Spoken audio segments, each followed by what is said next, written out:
കേരള സർവകലാശാലയിലെ ജീവനക്കാരെ ഭീഷണിപ്പെടുത്തി ഇടത് സിൻഡിക്കേറ്റ് അംഗങ്ങൾ. ലോഗിൻ ID മാറ്റിയത് ചോദ്യം ചെയ്താണ് ഭീഷണി. വനിതാ ജീവനക്കാരെ ഉൾപ്പെടെ സിൻഡിക്കേറ്റ് റൂമിൽ വിളിച്ചുവരുത്തിയെന്നും പരാതി.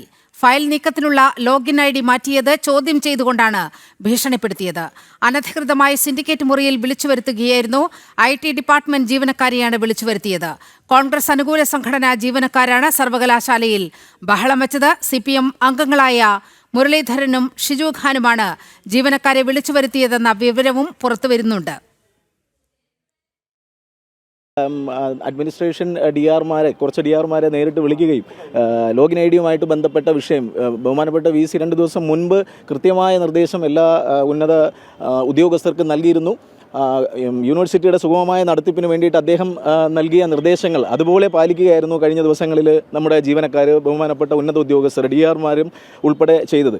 എന്നാൽ അവരെ ഇന്ന് വിളിച്ച് സിൻഡിക്കേറ്റ് റൂമിൽ വിളിച്ച് ഭീഷണിപ്പെടുത്തുന്ന ഒരവസ്ഥ ഇടതുപക്ഷ സിൻഡിക്കേറ്റ് അംഗങ്ങളാണ് അത് നടത്തിയിട്ടുള്ളത്. അത് തികച്ചും ജനാധിപത്യ വിരുദ്ധമാണ്. ജീവനക്കാരെ സംബന്ധിച്ചിടത്തോളം ജീവനക്കാർക്ക് ജോലി ചെയ്യുക, ജോലി ചെയ്യാനുള്ള മിനിമം ഒരു അന്തരീക്ഷം ഇവിടെ ഉറപ്പുവരുത്തേണ്ടത് അത്യാവശ്യമായിരിക്കുന്ന ഒരു കാലഘട്ടം കൂടിയാണ്. കഴിഞ്ഞ 2 ആഴ്ചകളിൽ നിങ്ങൾക്ക് വിദ്യാർത്ഥി പ്രക്ഷോഭങ്ങൾ, ഇടതുപക്ഷ വിദ്യാർത്ഥികൾ ഇതിനകത്ത് കയറിയിട്ട് ജീവനക്കാരുടെ സുരക്ഷയ്ക്ക് തന്നെ അത് ഭീഷണിയാവുന്ന ഒരു സാഹചര്യമായിരുന്നു. ഇന്ന് അത് ഇടതുപക്ഷ സിൻഡിക്കേറ്റ് അംഗങ്ങൾ ഏറ്റെടുത്തിരിക്കുകയാണ്. അതിൻ്റെ പ്രതിഷേധങ്ങളാണ് യൂണിവേഴ്സിറ്റിയിൽ നിങ്ങൾ കണ്ടുകൊണ്ടിരിക്കുന്നത്. വാർത്തയുടെ വിവരങ്ങളുമായി ശാലിനി ചേരുന്നുണ്ട്. ശാലിനി, എന്താണ് കേരള യൂണിവേഴ്സിറ്റിക്ക് അകത്ത് നടക്കുന്നത്?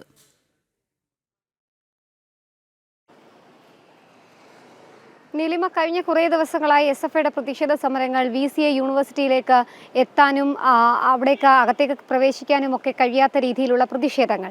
ഇന്നിപ്പോൾ അത് മാറിയിരിക്കുകയാണ്. സിൻഡിക്കേറ്റ് അംഗങ്ങളാണ് ഇന്ന് ഇത്തരത്തിലൊരു നീക്കം നടത്തിയിട്ടുള്ളത്. അതായത് കഴിഞ്ഞ ദിവസമാണ് സർവകലാശാലയുടെ സുഗമമായ നടത്തിപ്പിനും ഒപ്പം തന്നെ ഫയൽ നീക്കം അടക്കമുള്ള കാര്യങ്ങൾക്ക് ലോഗിൻ ID കൃത്യമായി നൽകുകയും ഒപ്പം തന്നെ ഇപ്പോൾ ചുമതലയിലുള്ള രജിസ്ട്രാറായ മിനി കാപ്പര നൽകിക്കൊണ്ടുള്ള ഔദ്യോഗിക ഉത്തരവും നടപടിയുമൊക്കെ VCയുടെ ഭാഗത്തു നിന്ന് വന്നത്. പക്ഷേ ആ VC എടുത്തിട്ടുള്ള തീരുമാനത്തിനെ അട്ടിമറിക്കുന്ന രീതിയിലൊരു നടപടിയാണ് ഇന്ന് ഇടത് സിൻഡിക്കേറ്റ് അംഗങ്ങളായ മുരളീധരൻ്റെയും ഷിജു ഖാൻ്റെയും ഭാഗത്തുനിന്ന് ഉണ്ടായിരുന്നു. രാവിലെ 10:00 ഇരുവരും അവിടേക്ക് എത്തുകയും സിൻഡിക്കേറ്റ് യോഗം ചേരുന്ന റൂമിലേക്ക് അനധികൃതമായി എത്തുകയും വനിതാ ജീവനക്കാർ ഉൾപ്പെടെയുള്ളവരെ അവിടേക്ക് വിളിച്ചു വരുത്തി ആ നടപടികൾ അംഗീകരിക്കാൻ കഴിയില്ല, ഫയൽ നീക്കം അടക്കമുള്ള കാര്യങ്ങൾ KS അനിൽകുമാർ രജിസ്ട്രാർ ആയിരിക്കുമ്പോൾ എങ്ങനെയാണ് ഫയൽ നീക്കം നടന്നത്, സമാനമായ രീതിയിൽ മതി എന്നുള്ള രീതിയിലുള്ള നടപടികൾ സ്വീകരിച്ചത്. എന്തായാലും അത് ഇടത് സിൻഡിക്കേറ്റ് അംഗങ്ങളുടെ ഈ ഒരു തീരുമാനത്തിനും ഒപ്പം തന്നെ ഈ ഒരു ഭീഷണിക്കും മുൻപിൽ ഇടത് ജീവനക്കാരടക്കമുള്ളവർ പ്രതിഷേധം അറിയിച്ചിട്ടുണ്ട് എന്നുള്ളതാണ് നമ്മൾ മനസ്സിലാക്കുന്നത്. ഒപ്പം തന്നെ കോൺഗ്രസ് അനുകൂല സംഘടനകളും പ്രതിഷേധ മുദ്രാവാക്യം വിളിച്ച് വലിയ രീതിയിൽ ആ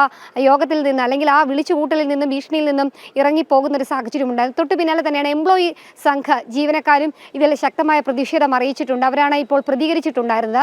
അവർ പറയുന്നത് ഇത്തരത്തിലാണ്: ഒരു സ്വാതന്ത്ര്യമായി ജോലി ചെയ്യാൻ സമ്മതിക്കാത്ത രീതിയിലേക്ക് സർവകലാശാല എത്തിക്കാനാണ് ഇടത് സിൻഡിക്കേറ്റ് അംഗങ്ങൾ ശ്രമം നടത്തുന്നത്. അത് അംഗീകരിക്കാൻ കഴിയില്ല. ജീവനക്കാർക്ക് സ്വാതന്ത്ര്യമായി ജോലി ചെയ്യാനും സ്വതന്ത്രമായി ചിന്തിക്കാനുമുള്ള അവകാശമുണ്ട്.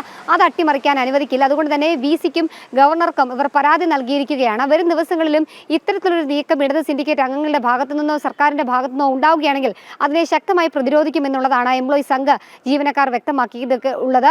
യൂണിയനിൽ പെടാത്ത ജീവനക്കാരടക്കമുള്ളവർ പ്രതിഷേധം അറിയിക്കുകയും ചെയ്തു. ഇതിൽ ഏറ്റവും എടുത്തു പറയേണ്ടത് അഡ്മിനിസ്ട്രേറ്റീവ് സെക്ഷനിലും ഒപ്പം തന്നെ IT വിഭാഗത്തിലുമുള്ള ഡെപ്യൂട്ടി രജിസ്ട്രാർ DRമാരെയാണ് ആദ്യം ഈ റൂമിലേക്ക് വിളിച്ചു വരുത്തി ഭീഷണിപ്പെടുത്തിയത്. വനിതാ ജീവനക്കാരടക്കമുള്ളവരുണ്ട്.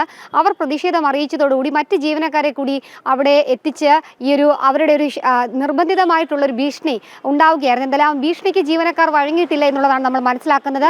അതേസമയം തന്നെ മാധ്യമപ്രവർത്തകർ കാത്തുനിന്നിരുന്നു ഇത്തരത്തിലൊരു VCയുടെ അറിവോ സമ്മതമോ ഇല്ലാതെ ഇത്തരത്തിലൊരു യോഗം വിളിക്കാനും ഒപ്പം തന്നെ ജീവനക്കാരെ ഭീഷണിപ്പെടുത്താനും ആരധികാരം തന്നു. കൂടാതെ തന്നെ സിൻഡിക്കേറ്റ് കൂടുമ്പോൾ മാത്രമാണ് സിൻഡിക്കേറ്റിന് അധികാരമുള്ളത്.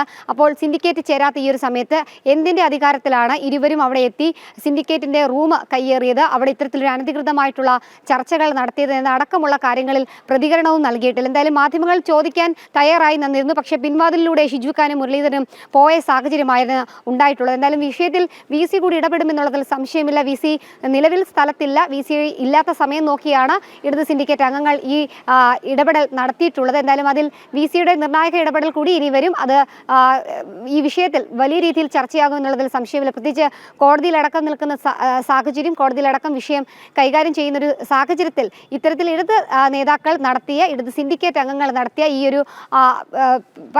ഒരു യോഗം അല്ലെങ്കിൽ അനധികൃതമായി ഇത്തരത്തിലൊരു ഭീഷണിപ്പെടുത്തൽ അതിൽ വലിയ രീതിയിൽ വരും ദിവസങ്ങൾ ചർച്ചയാകുമെന്നുള്ളതിൽ സംശയമില്ല. നീലിമ, ജീവനക്കാരെ ജോലി ചെയ്യാൻ അനുവദിക്കാതെ ഇരിക്കുകയാണ് ഇടത് സിൻഡിക്കേറ്റ് അംഗങ്ങൾ. വാർത്തയുടെ വിശദാംശങ്ങളാണ് ശാലിനി നൽകിയത്.